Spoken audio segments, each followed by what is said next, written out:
Isaías capítulo 9, versículo 6. Porque o menino nos nasceu, um filho se nos deu, e o governo está sobre os seus ombros, e o seu nome será Maravilhoso Conselheiro, Deus Forte, Pai da Eternidade, Príncipe da Paz. A paz do Senhor Jesus, Feliz Natal para você, para sua família, que a graça do nosso Deus, que as bênçãos consoladoras do Espírito Santo estejam sobre você e sobre a sua casa, nesse dia tão especial. Que o seu coração se encha da paz que só o Senhor pode nos proporcionar. Hoje é Natal e essa é uma época de muita alegria, muita celebração, de aconchego familiar. E tudo isso é muito bom, mas o dia de hoje só existe por um motivo. E nós devemos nos lembrar dele não apenas nessa data, mas em todas as outras. Eu sou o pastor Edivaldo Oliveira. Você está ouvindo o Minuto com Deus. Eu quero pedir que você dê o like no vídeo, faça isso agora, porque se você deixar para o final você esquece. Se inscreva no canal e ative as notificações. E escreva aqui nos comentários: Jesus é o verdadeiro motivo. E em seguida você pode colocar o seu pedido de oração, porque no final dessa palavra eu vou orar por você. Eu vou orar por todos os pedidos que forem feitos aqui. Há aproximadamente 2000 anos atrás, houve uma noite que mudou tudo para sempre. Uma noite em que as estrelas brilharam mais forte do que nunca. Uma noite em que toda a criação respirou profundamente, como se soubesse que algo extraordinário, que algo incrível estava por acontecer. Até o mar se movimentou mais vagarosamente, como se avisasse que tudo estava para mudar. Aquele que havia sido anunciado pelos profetas lá no Velho Testamento, aquele que traria libertação, paz, perdão e esperança para todas as pessoas, estava prestes a nascer. E quando ele nasceu, tudo mudou. Um novo tempo começou. O reino de Deus foi estabelecido na terra, de uma vez por todas. Isaías, no capítulo 9, o versículo 6, essa parte que eu li, fala sobre isso. Um menino nos nasceu, um filho se nos deu. O governo está nos ombros dele. E o nome dele? Maravilhoso Conselheiro, Deus Forte, Pai da Eternidade, Príncipe da Paz. Um menino nos nasceu. Pensa nisso. Não um rei poderoso num palácio cercado de riquezas. Não um guerreiro conquistador montado em um cavalo.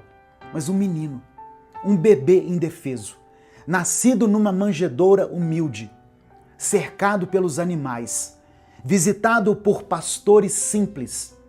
E esse menino era Deus. O próprio Deus se fez homem. O Criador do universo se tornou criatura. O eterno entrou no tempo. O infinito se fez finito.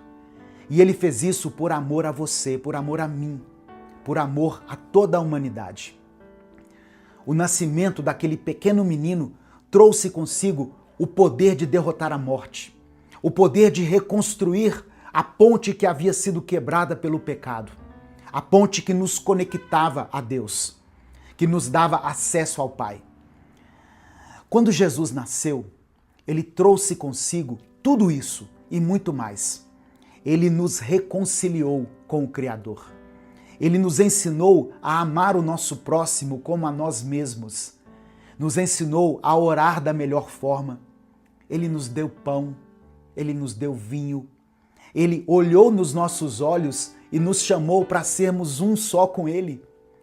Ele nos chamou de servos, de filhos e de amigos de Deus. E mesmo depois de ter feito tudo isso, depois de ter vivido entre nós, depois de ter nos ensinado, de ter nos amado, Ele ainda fez aquilo que ninguém teria força suficiente para fazer.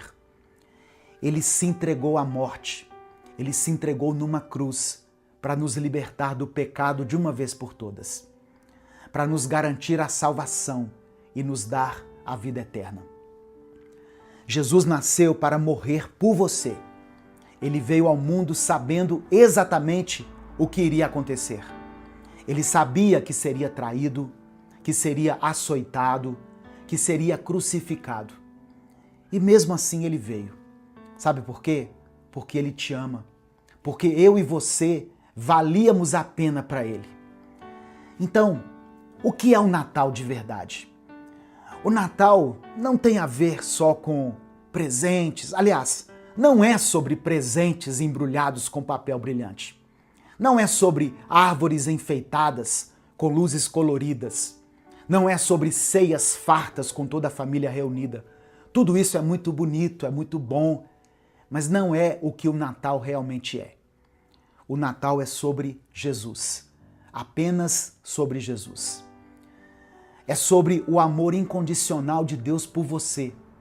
É sobre o fato extraordinário de que Deus te ama tanto, mas tanto, que Ele mandou o seu próprio Filho para morrer no seu lugar, para pagar o preço que você deveria pagar, para sofrer aquela punição que você merecia.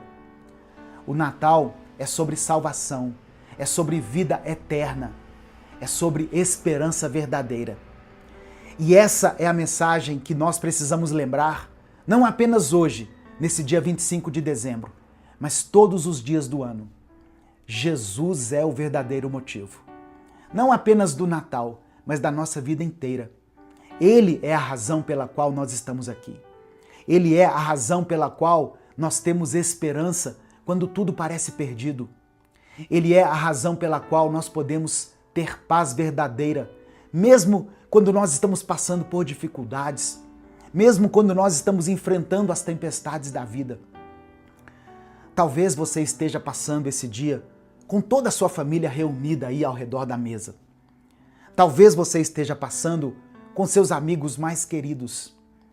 Ou talvez você esteja trabalhando nesse momento, servindo outras pessoas.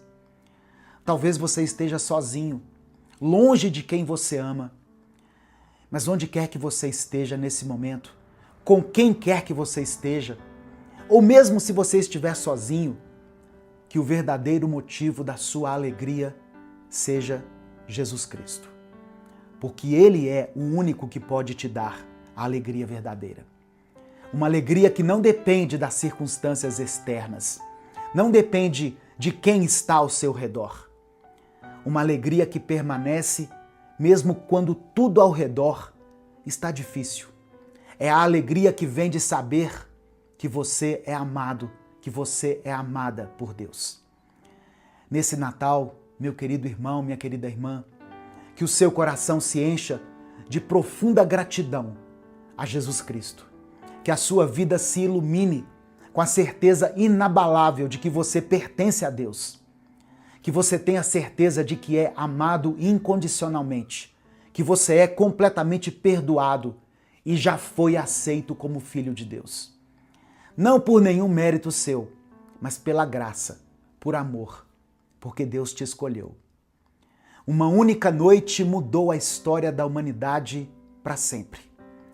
Uma única noite em Belém, há mais de 2000 anos atrás. E hoje, nós só estamos aqui ouvindo e compartilhando a palavra do Senhor por causa dessa noite feliz que um dia aconteceu. Por causa daquele bebê que nasceu em uma manjedoura. Um menino nos foi dado. E se você ainda não conhece a Jesus como seu Salvador pessoal, se você nunca entregou sua vida a Ele, hoje é um dia perfeito para isso. Hoje, exatamente no dia em que celebramos o nascimento de Jesus, você pode nascer de novo. Você pode se tornar uma nova criatura. Você pode fazer uma oração simples, agora mesmo, aonde quer que você esteja. É só você dizer com sinceridade: Senhor Jesus, eu sei que sou pecador. Eu sei que eu preciso de um Salvador. Eu creio que o Senhor nasceu para morrer por mim. E eu creio que o Senhor morreu na cruz por causa dos meus pecados e ressuscitou no terceiro dia.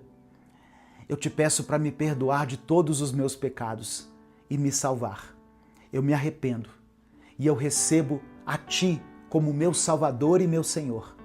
Transforma a minha vida. Eu oro em Teu nome. Amém. Se você fez essa oração agora com sinceridade, escreva aqui nos comentários: eu recebi Jesus. Porque hoje você nasceu de novo. Hoje você se tornou filho de Deus. E hoje a sua vida, a sua história mudou para sempre. Nesse momento eu quero orar por você. Vamos orar juntos. Senhor, nosso Deus e nosso Pai, nós nos colocamos agora diante da Tua presença, com reverência, com gratidão e com humildade. Nesse dia tão especial, nós não celebramos só uma data, Deus. Nós celebramos um acontecimento que mudou a história da humanidade para sempre. Obrigado porque o Senhor decidiu se aproximar de nós, se fazer homem, sentir a nossa dor, andar entre nós e nos amar de uma forma que ninguém jamais conseguiria nos amar. Perdoa-nos, Senhor. Perdoa-nos pelos nossos pecados, pelas vezes em que nós colocamos tantas outras coisas no lugar que pertence somente a Jesus. Nos perdoa quando celebramos o Natal sem reconhecer o Cristo. Perdoa-nos quando nos distraímos com aquilo que é passageiro e esquecemos que tudo isso tem um valor eterno. Hoje, Pai, nós nos rendemos mais uma vez. Reconhecemos que Jesus é o verdadeiro motivo, não apenas nesse dia, mas o motivo da nossa existência inteira. Nada daquilo que somos, nada do que temos, nada do que esperamos faria sentido sem Ele. Eu quero apresentar diante do Senhor agora cada irmão e cada irmã que está escrevendo aqui nos comentários desse vídeo o seu pedido de oração. Ó Deus, o Senhor conhece cada nome, o Senhor conhece essa história, essa dor, essa tristeza, essa angústia. O Senhor vê cada lágrima que foi derramada muitas vezes na solidão. Eu oro por esse irmão e por essa irmã que está enfrentando dificuldades nas suas finanças. O Senhor é o Deus da provisão. Abre as portas para ele, Pai. Abre as portas para ela. Dê sustento a essa família.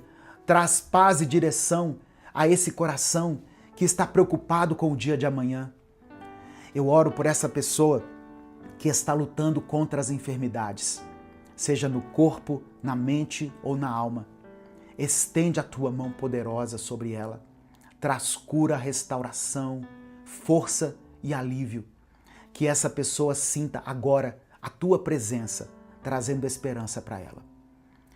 Eu quero orar por todos aqueles que carregam dores emocionais profundas. Cansaço, solidão, ansiedade, tristeza, desânimo. Entra nesses lugares onde ninguém mais consegue acessar. Acalma essa mente, consola esse coração, restaura a alegria que vem do Senhor. Eu intercedo pelas famílias representadas aqui nos comentários, pelos lares que estão feridos, pelos relacionamentos que foram quebrados, casamentos que estão vivendo uma crise. Que o nascimento de Jesus traga renovo, perdão e reconciliação dentro dessas casas. Eu oro também pela salvação dos nossos familiares, nossos filhos, filhas, pais, mães, irmãos, todos aqueles que ainda não se renderam a Ti. Atrai essas vidas com amor.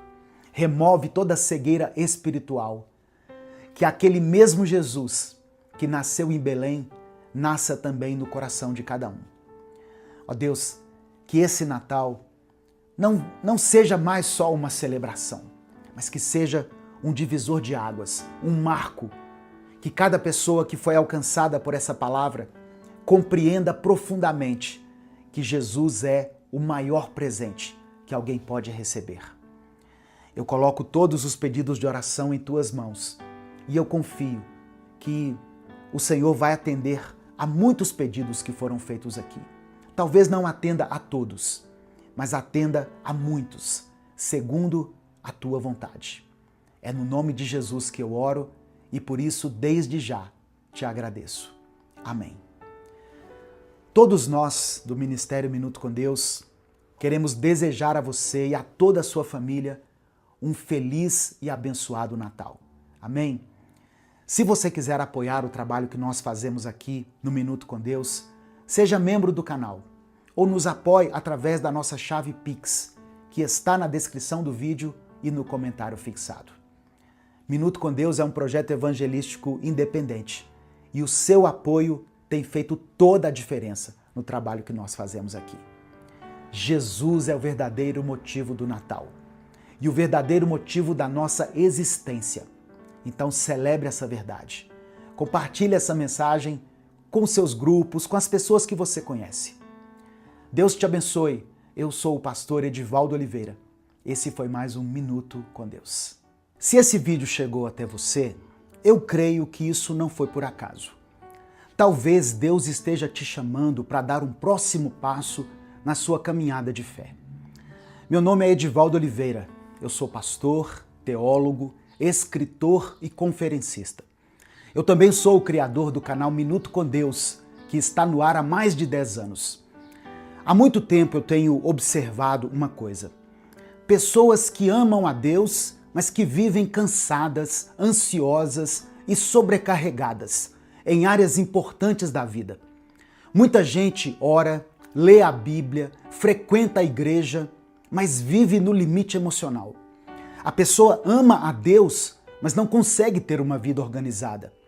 E isso acaba afetando os relacionamentos, as emoções que ficam desgovernadas, as finanças que acabam vivendo na base do improviso. E eu quero te dizer que o problema não é falta de fé. Jesus disse em João 10, no versículo 10, que veio para nos dar vida e vida em abundância. Vida abundante não é uma promessa vazia, é o resultado de uma vida alinhada aos princípios de Deus. Deus é um Deus de ordem, de processo e de crescimento.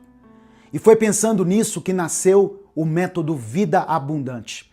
É um treinamento prático, estruturado e bíblico, criado para te ajudar a alinhar sua vida espiritual, emocional, relacional e financeira à vontade de Deus.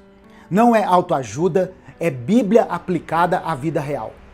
Dentro do método, você vai aprender a fortalecer sua vida espiritual, governar melhor suas emoções, construir relacionamentos saudáveis, organizar sua vida financeira com princípios bíblicos.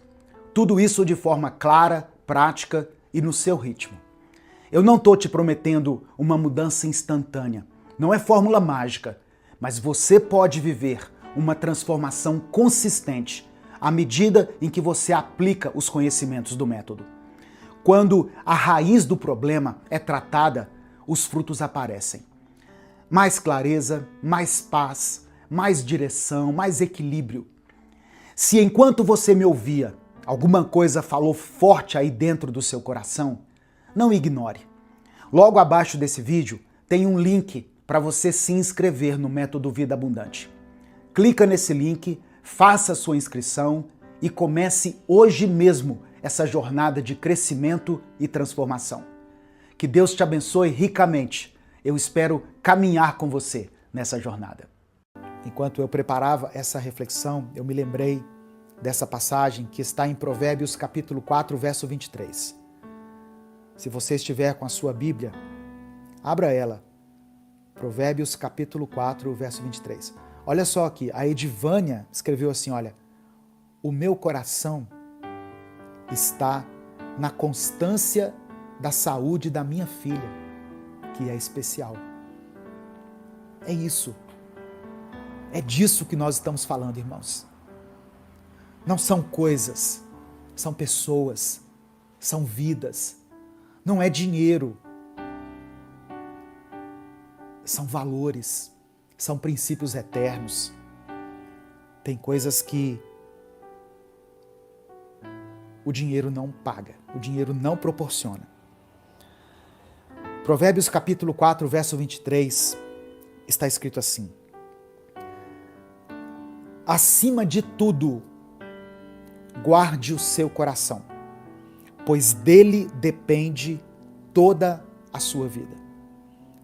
Da mesma maneira que Jesus nos orienta, Salomão também falou aqui no livro de Provérbios sobre o fato de que aquilo que enche o nosso coração determina o rumo da nossa vida. Quando o nosso coração está voltado para Deus, as nossas prioridades refletem isso. Nós buscamos amar, servir e viver de maneira que glorifique o nosso Deus. E é interessante que esse pensamento, ele também tem um lugar na filosofia. Até os estoicos falam muito sobre a brevidade da vida e a importância de focar naquilo que realmente importa. Eu vou citar aqui um filósofo chamado Sêneca.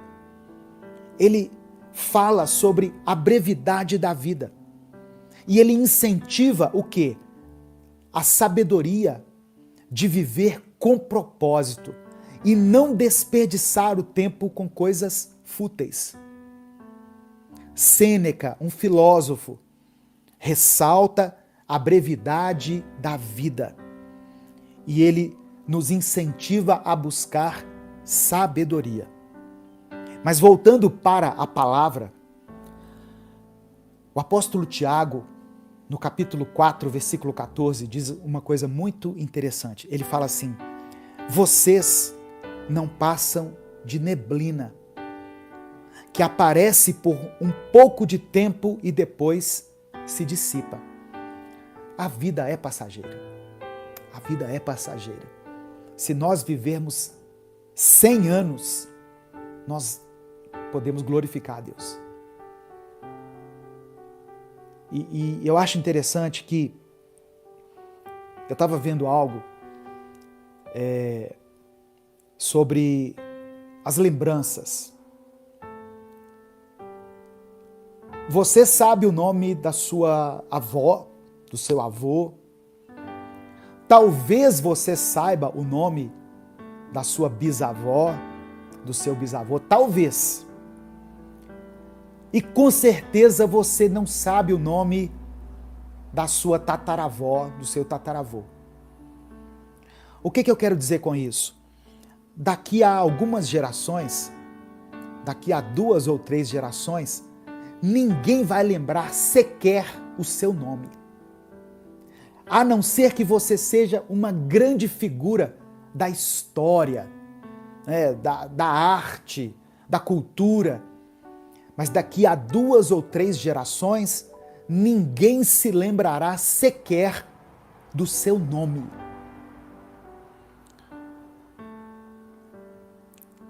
Essa palavra ninguém quer receber, né? Ninguém diz assim, amém, glória a Deus. Mas essa é a verdade, irmãos. A nossa vida é finita, a nossa vida não é infinita. A nossa vida aqui na terra.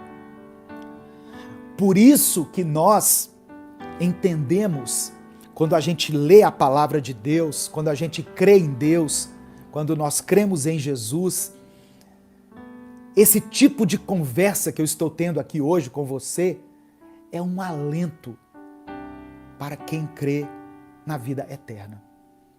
Porque se eu viver com a ideia fixa de que a vida é somente isso aqui e acabou, eu vou ser uma pessoa muito ansiosa, eu vou ser uma pessoa muito frustrada. Que sentido teria tudo isso aqui? Toda essa jornada que eu estou passando, toda essa bagagem, emocional, cultural, espiritual que eu estou adquirindo, depois vai tudo para debaixo da terra e acabou? Não, eu tenho uma boa notícia para você. Deus nos garante vida eterna.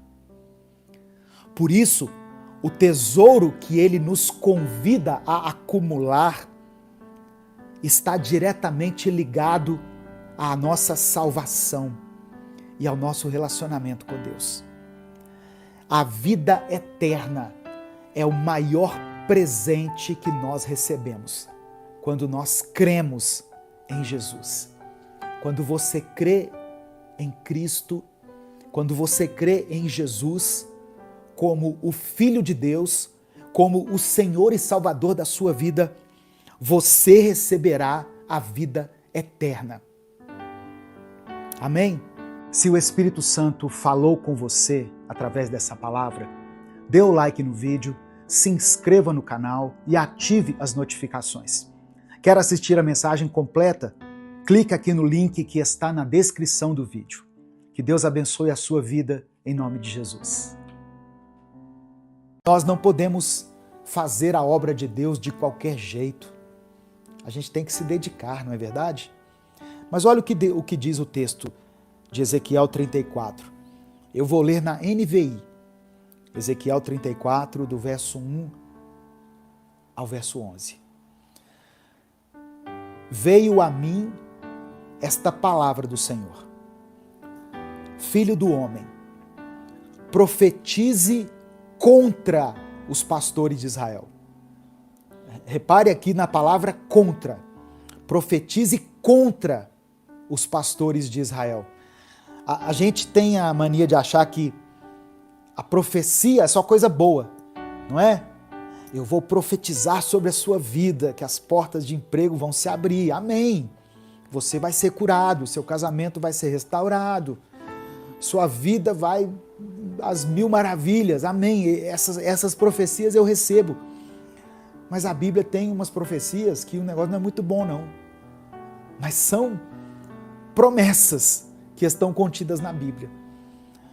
Filho do homem, profetize contra os pastores de Israel. Profetize e diga-lhes. 2 pontos. Assim diz o soberano Senhor: ai dos pastores de Israel que só cuidam de si mesmos. Acaso os pastores não deveriam cuidar do rebanho? Vocês comem a coalhada, vestem-se de lã e abatem os melhores animais, mas não tomam conta do rebanho. O que Ezequiel está dizendo? Vocês tiram proveito do melhor do rebanho, mas não tomam conta dele. Comem a coalhada, se vestem da lã, abatem os melhores animais para fazer um churrasco, mas vocês não estão tomando conta do rebanho. Infelizmente, tem pastores que só querem se aproveitar do rebanho, mas não estão cuidando do rebanho como deveriam. Não estão se dedicando ao trabalho pastoral como deveriam estar se dedicando. Versículo 4. Vocês não fortaleceram a fraca, a ovelha fraca, nem curaram a doente, nem enfaixaram a ferida. Repare que Deus está dizendo que no meio do rebanho tem pessoas fracas, tem pessoas doentes, tem pessoas feridas. Quem deve cuidar dessas pessoas? O pastor, que é responsável por elas. Essa é uma realidade que acontece na sua igreja. Muitas vezes o pastor está tão preocupado em viajar, em cuidar da igreja como um empreendimento, comprar o lote do lado, o lote do outro, ampliar, e se esquece de cuidar das ovelhas. Isso acontece aí na sua igreja? Responda aqui nos comentários. Continuando o texto. Vocês não trouxeram de volta as desviadas, nem procuraram as perdidas. Vocês têm dominado sobre elas com dureza e brutalidade. Lembra que Jesus falou da ovelha perdida? Lembra que Jesus contou uma parábola a respeito disso? Um homem tinha 100 ovelhas e uma se afastou. O que esse homem fez? Deixou as 99, colocou as 99 ali bem guardadas em um lugar e foi atrás daquela que havia se perdido. Esse é o papel do pastor. Mas se for olhar hoje em dia, o que os pastores estão fazendo? A ovelha se desviou. É Deus peneirando o povo. Se está desviado é porque não quer se submeter ao que nós estamos pregando aqui, é porque é insubmisso, é porque é rebelde. É isso que a gente tem visto. Só que o bom pastor, além de dar a vida pelas ovelhas, ele vai atrás da ovelha perdida. Ele deixa as 99 e vai atrás daquela que se perdeu. Versículo 5. Por isso elas estão dispersas. Por isso as ovelhas estão dispersas. Porque não há pastor algum. E quando foram dispersas, elas se tornaram comida de todos os animais selvagens. A ovelha se desvia, sai do caminho, o pastor não cumpre o seu papel de resgatar a ovelha perdida, ele só quer se aproveitar da ovelha e aí ela se torna uma presa fácil para o inimigo. E aqui a gente pode associar isso ao inimigo das nossas almas. O diabo, ele se aproveita quando uma pessoa se afasta dos caminhos de Deus, quando uma pessoa se afasta da igreja, quando ela abandona o seu chamado, o seu ministério. Satanás vem então e faz com que aquela ovelha que se afastou caia em armadilhas, caia no engano, caia no pecado, caia em tentações. Versículo 6, eu estou lendo Ezequiel capítulo 34, do verso 1 ao verso 11. Versículo 6. As minhas ovelhas, assim diz o Senhor, lembra? É Deus falando. As minhas ovelhas vaguearam por todos os montes e por todas as altas colinas. Elas foram dispersas por toda a terra, e ninguém se preocupou com elas, nem as procurou. Por isso, pastores, ouçam a palavra do Senhor. Juro pela minha vida, palavra do soberano Senhor, que visto que o meu rebanho ficou sem pastor, foi saqueado e se tornou comida de todos os animais selvagens, e uma vez que os meus pastores não se preocuparam com o meu rebanho, mas cuidaram de si mesmos, em vez de cuidarem do rebanho, ouçam a palavra do Senhor, ó pastores.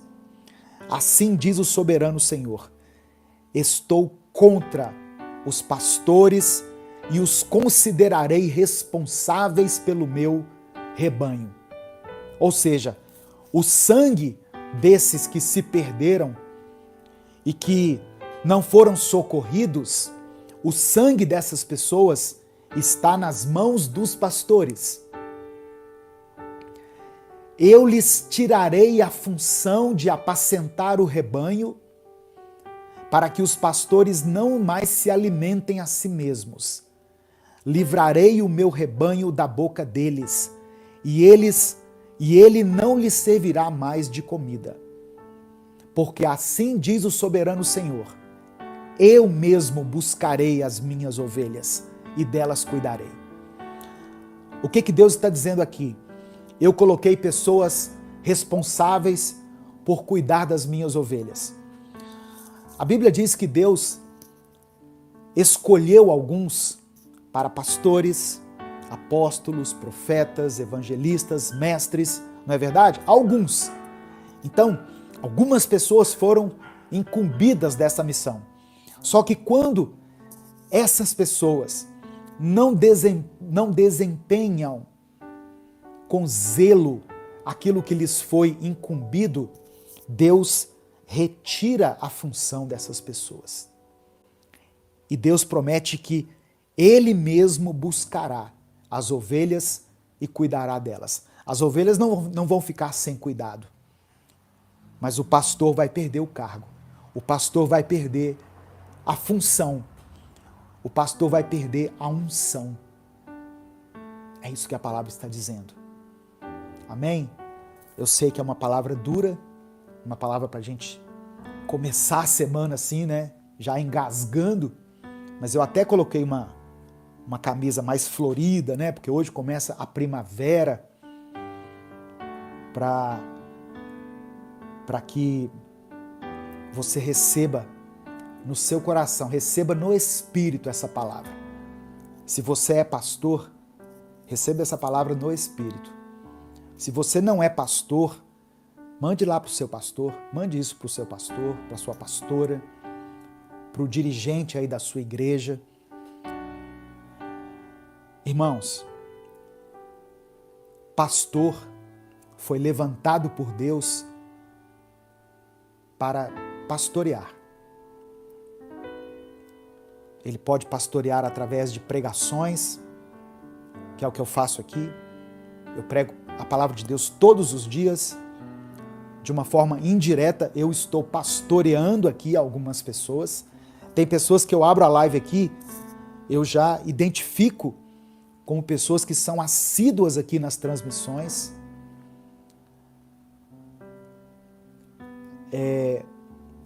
Tem pastores que Deus colocou em um templo, em uma denominação, em igrejas específicas. O que esse pastor tem que fazer? Cumprir aquilo que foi determinado por Deus para ele. Presta atenção. Eu não sou a favor de que pastores sejam candidatos. Eu não concordo com isso. Deus não chamou o pastor para ser candidato. Deus chamou o pastor para pastorear. Ah, mas ele tem ele tem uma entrada na política, ele é um bom administrador, é um bom gestor. Amém. Então deixe de lado a função de pastor, abra mão dela, diga, eu não sou mais pastor, eu agora sou um gestor público. E faça isso. Porque o que eu vejo, na maioria dos casos, é a pessoa usando a credibilidade que foi dada a ela como pastor e se aproveitando disso para se eleger ou para eleger outros candidatos. Eu não concordo com a igreja que leva o candidato lá na frente. A igreja não pede assim diretamente o voto por candidato, mas leva o cara lá na frente e fala assim, nós vamos orar por ele, ele é um homem de Deus, ele é um homem de família, nós vamos orar por ele. O que a igreja está dizendo? Vote nesse cara aqui. Eu não concordo. Eu não concordo. A Nádia Nunes colocou assim, estou assistindo pela TV, pastor. Eu gosto desse seu posicionamento com relação à política. Pastor é para pastorear. Pastor não é para cantar, pastor não é para representar, pastor não é para... Pastor é para pastorear. E como que pastoreia? Pregando a palavra, aconselhando, ensinando. Olha o que Jesus estava fazendo, irmãos. Deixa eu voltar aqui lá no texto. Deixa eu voltar no primeiro texto que eu li. Mateus capítulo 9, versículo 35. Jesus, o bom pastor, ia passando por todas as cidades. Jesus tinha uma igreja? Não. Ele ia passando por todas as cidades e povoados, ensinando, pregando as boas novas do reino, curando as enfermidades e as doenças. Ele tinha compaixão das pessoas. Ele via a necessidade das pessoas. Quando Jesus viu que a multidão estava faminta, ele tratou de alimentá-las. Ele multiplicou os pães e peixes e alimentou a multidão. Eu sei que muitas pessoas talvez não vão concordar, vão dizer, pastor, mas é importante que na política nós tenhamos homens de Deus, mulheres de Deus. Amém. Eu não estou dizendo que um homem e uma mulher de Deus não possam ocupar cargos públicos, mas tira esse título então de pastor. Abra mão dele. Porque se Deus chamou você para administrar, então não é para pastorear. Se o Espírito Santo falou com você através dessa palavra, dê o like no vídeo, se inscreva no canal e ative as notificações. Quer assistir a mensagem completa? Clique aqui no link que está na descrição do vídeo. Que Deus abençoe a sua vida em nome de Jesus.